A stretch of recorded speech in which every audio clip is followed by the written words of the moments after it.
Oke, kawan-kawan, selamat pagi. Hari ini kita akan berbicara terkait hak-hak warga negara yang menjadi salah satu tegaknya negara hukum. Mungkin ini ada beberapa mahasiswa wizara hukum. Kita mintai dulu pengantar dari Mas Rofi, mungkin bisa disampaikan dulu Mas Rofi. Terima kasih Mas Lobdan. Saya memberikan sudut pandang sebagai seorang mahasiswa Magister Hukum FHUI. Menurut saya itu pada dasarnya konsep hak warga negara ini sudah diatur di Undang-Undang Dasar tahun 1945, terutama di dalam pasal 27, pasal 28D dan pasal 28G. Misalnya di dalam pasal 28D itu menyatakan bahwa setiap warga negara berhak atas pengakuan, jaminan, dan perlindungan dan kepastian akan hukum yang hadir. Tentu hal ini bisa mencerminkan bahwa negara wajib memberikan kesetaraan akan hukum itu sendiri. Mungkin bisa ditambahkan oleh teman saya, Piera. Jadi prinsip kesetaraan itu ada di hadapan hukum yang merupakan sebuah manifestasi dalam rule of law yang dimana mengikat pemerintah maupun rakyat. Dalam tata hukum sendiri disebut dengan equality before of law. Dan yang dimana peraturan ini pelaksanaannya melalui KUHAP yang menjamin hak tersangka dan untuk didampingi penasihat hukum sejak dalam tahap penyidikan. Oke Mas Lopi, Mbak Piera, terima kasih atas penjelasannya. Mungkin kita akan cari mahasiswa wizara hukum lainnya untuk menjelaskan terkait hak-hak warga negara. Terima kasih. Terima kasih Mas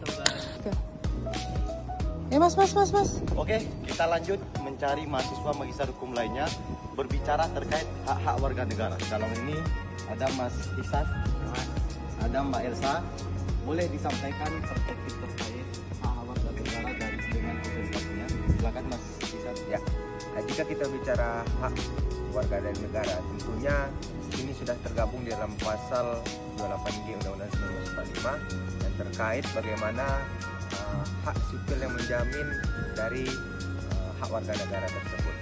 Di dalam pasal 12 nomor 12, jika kita berbicara dari hak warga negara, tentunya ini menjadi bagian kita bersama yang termuat di dalam pasal 28G Undang-Undang 1945 yang menjamin hak dari warga negara tersebut. Nah, di dalam Kovenan Internasional tentang Hak Sipil dan Politik atau ICCPR juga yang diratifikasi melalui Undang-Undang Nomor 12 Tahun 2005 yang mengatakan standar internasional pun berlaku di Indonesia. Yang termuat dalam Undang-Undang Nomor 12 Tahun 2005 yang artinya yang menjamin hak standar internasional pun berlaku di Indonesia. Saya di sini akan menjelaskan mengenai perspektif dari aktivis bantuan hukum yang mana fakta yang terjadi di lapangan masih banyak warga yang tidak tahu atau tidak dapat mengakses hak-hak ini. Misalnya hak untuk mendapatkan bantuan hukum bagi masyarakat miskin sebagaimana yang diatur di dalam Undang-Undang Nomor 16 Tahun 2011 tentang bantuan hukum, LBH dan organisasi bantuan hukum seringkali menjadi ujung tombak, tetapi keterbatasan anggaran dan jangkauan wilayah yang masih menjadi tantangan besar. Pagi Mas Isan.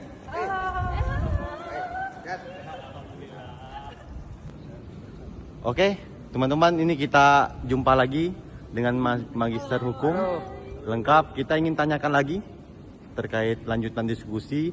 Kira-kira bagaimana hubungan antara hak dan kewajiban warga negara dari sudut pandang negara hukum? Mungkin bisa dijelaskan? Siapa yang mau duluan? Oke, silakan Mas Lofi. Oke.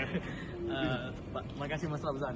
Dari sudut pandang saya sebagai mahasiswa hukum, saya melihat bahwa hak dan kewajiban itu seperti dua sisi mata uang yang tidak bisa dipisahkan, gitu.